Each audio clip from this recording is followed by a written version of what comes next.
Friends, ഇന്ന് നമുക്കൊരു simple മീനച്ചാർ ഇടാം. ഓക്കെ, അതിനായിട്ട് ഞാൻ ഒരു 1/4 കിലോ സ്രാവ് മീനാണ്. സ്രാവ് മീൻ മുളക് പൊടിയും മഞ്ഞൾപ്പൊടിയും കുരുമുളക് പൊടിയും ഉപ്പും തേച്ച് വെച്ചിട്ടുണ്ട്. ഓക്കെ, ഇനി ഞാനിത് വറുത്തെടുക്കാൻ പോവാണ്. വളരെ എളുപ്പമായിട്ടുള്ളൊരു റെസിപ്പിയാണ്. അപ്പോൾ അതിനായിട്ട് പാനിലോട്ട് ഞാൻ എണ്ണ ഒഴിച്ചു കൊടുക്കുവാണ്.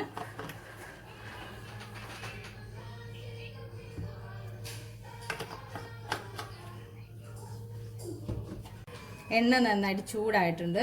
ഇനി അതിനകത്തോട്ട് മീനിട്ട് കൊടുക്കാം.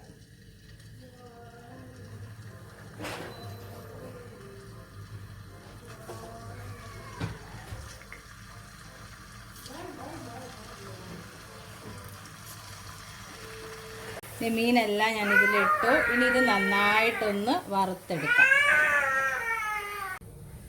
മീനൊക്കെ നല്ല മുരിഞ്ഞ് വന്നിട്ടുണ്ട്. ഇനി നമുക്കിതൊരു പാത്രത്തിലോട്ട് മാറ്റാം.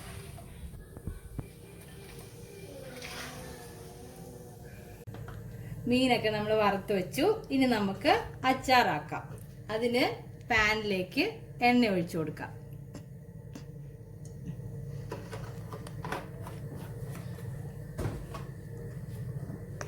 എണ്ണ നന്നായിട്ട് ചൂടായിട്ട് വരുമ്പോൾ നമുക്ക് കടുക് ഇട്ട് കൊടുക്കാം.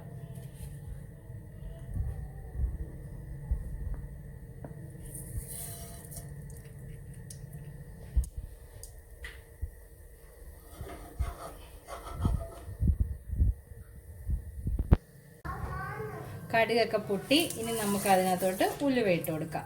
കടുക് ഉലുവയൊക്കെ ഞാൻ ഓരോ ടീസ്പൂൺ വെച്ചാണ് ഇട്ടേക്കുന്നത്. ഇനി ഉലുവയൊന്ന് മൂത്ത് വരണം. ബ്രൗൺ കളറായി വരുമ്പോഴത്തേക്കും ഇഞ്ചി നമുക്ക് ഇട്ട് കൊടുക്കാം. ഇഞ്ചി ഒരു വലിയൊരു കഷ്ണമാണ് ഞാൻ എടുത്തേക്കുന്നത്. അത് ഞാനിങ്ങനെ സ്ലൈസായിട്ട് അരിഞ്ഞു.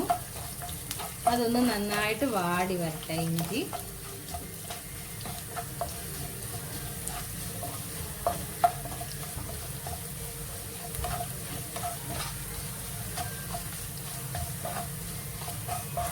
ഇഞ്ചി നന്നായിട്ട് വാടി വരുമ്പോൾ നമുക്ക് വെളുത്തുള്ളി ഇട്ട് കൊടുക്കാം. വെളുത്തുള്ളി ഇത് വലിയ സൈസ് വെളുത്തുള്ളി, അപ്പം ഞാനത് രണ്ടായിട്ട് മുറിച്ചാണ് ഇടുന്നത്. നമ്മൾ ചെറിയ വെളുത്തുള്ളി ആണെങ്കിൽ ഞാൻ അങ്ങനെ തന്നെയാണ് ഇടുന്നത്. അപ്പം അത് പുളിയൊക്കെ പിടിച്ച് കഴിയുമ്പോൾ അതിന് നല്ലൊരു ടേസ്റ്റ് ആയിരിക്കും. ഇതിപ്പം ഞാൻ രണ്ടായിട്ടാണ് ഇട്ട് കൊടുത്തേക്കുന്നത്.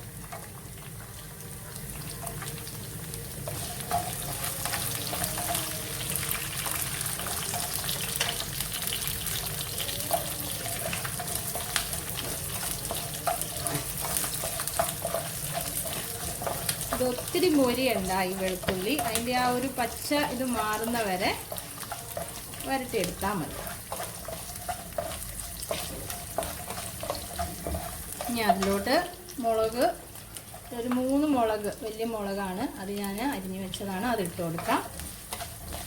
അതും കൂടെ വാട്ടിയെടുക്കാം.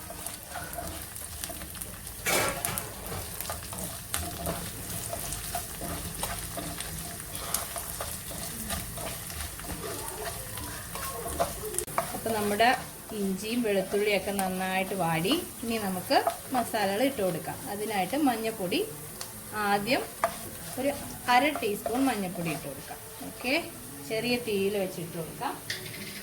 അത് കഴിഞ്ഞ് ഒരു 3 ടീസ്പൂൺ മുളക് പൊടിയായിട്ടേക്കാം. ഓക്കെ, കൂടുതൽ എരിവ് വേണമെങ്കിൽ കൂടുതൽ ഇടാം കേട്ടോ.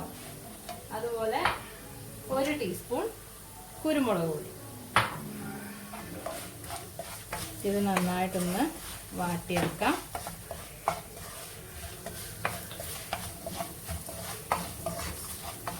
ഇനി ഇതിനകത്തോട്ട് ഞാൻ ഇടാൻ പോകുന്നത് ഇത്തിരി കായമാണ്. കായം ഇത് നന്നായിട്ട് ഇട്ട് കൊടുക്കാം.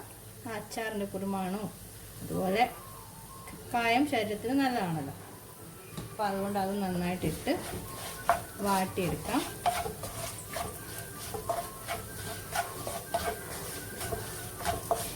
ഇനി അതിലോട്ട് നമ്മൾ വറുത്ത് വെച്ചിരിക്കുന്ന മീൻ ഇട്ട് കൊടുക്കാം.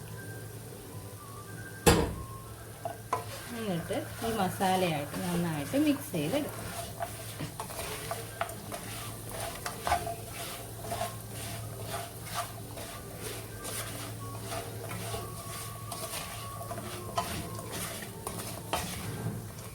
മസാലയൊക്കെയായിട്ട് നന്നായിട്ട് മിക്സായി. ഇനി നമുക്കിതിലോട്ട് 1 കപ്പ് വിനാഗിരി ഒഴിച്ചു കൊടുക്കാം.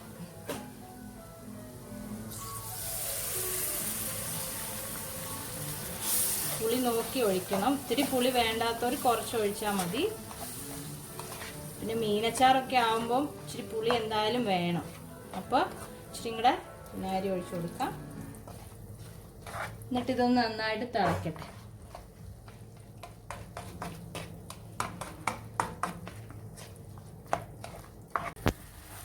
അച്ചാർ നല്ല തിളച്ച് വരുന്നുണ്ട്. വിനാഗിരി ഒന്ന് മിക്സ് ആവാനാണ് നമ്മൾ തിളപ്പിക്കുന്നത്. എന്നിട്ട് ഉപ്പൊക്കെ നോക്കുക, ഉപ്പൊക്കെ ഇട്ട് കൊടുക്കുക ആവശ്യത്തിന്. ഓക്കെ, ഞാൻ ആദ്യം ഉപ്പിട്ടില്ല, കാരണം മീനിൽ ഉപ്പ് പുരട്ടി വറുത്തത് കൊണ്ട് ചിലപ്പോൾ അതിൽ നിന്ന് ഇറങ്ങും. അപ്പോൾ ഒത്തിരി ആയി പോകണ്ടല്ലോ എന്ന് വെച്ചിട്ട് ഇട്ടില്ല. ലാസ്റ്റ് നമ്മൾ നോക്കിയിട്ട് ആവശ്യത്തിന് ഇട്ട് കൊടുക്കുക. ഓക്കെ, നമ്മുടെ മീനച്ചാറൊക്കെ റെഡി ആയിട്ടുണ്ട്. നോക്കിയേ, നല്ല സൂപ്പറല്ലേ? ഓക്കെ, അപ്പോൾ എല്ലാവരും വീട്ടിൽ ട്രൈ ചെയ്ത് നോക്കണം. ഇത് നമുക്ക് കുപ്പിയിലാക്കി നമുക്ക് ഫ്രിഡ്ജിൽ വെക്കാം. ഓക്കെ, ഈ ഒരു അച്ചാറുണ്ടെങ്കിൽ നമുക്ക് ഇഷ്ടം പോലെ ചോറ് കഴിക്കാം. ഓക്കെ, പിള്ളേർക്കൊക്കെ ഇഷ്ടപ്പെടും. ഓക്കെ,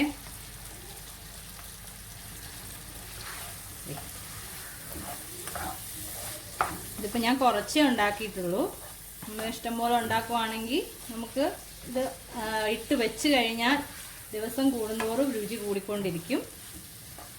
ഓക്കെ, ഇതുപോലെ നമുക്ക് നെമ്മീനോ അല്ലെങ്കിൽ മോദയോ അങ്ങനെ എന്ത് ചെമ്മീനോ ഒക്കെ അച്ചാറിടാം. ഇത് വളരെ സിമ്പിളായിട്ടുള്ള രീതിയാണ്. പെട്ടെന്ന് നമുക്ക് അച്ചാർ റെഡിയാക്കി എടുക്കാം. അപ്പോൾ നമ്മുടെ അച്ചാർ റെഡി ആയിട്ടുണ്ട്. മത്തി ഇടാമല്ലോ. കുപ്പിയിലോട്ടിട്ട് വെക്കാം. എന്നിട്ട് ചൂടാറിക്കഴിഞ്ഞാൽ അടച്ചു വെക്കാവുള്ളൂ കേട്ടോ. കുപ്പിയിലോട്ടിട്ട് തുറന്ന് തന്നെ വെക്കണം. ഓക്കെ,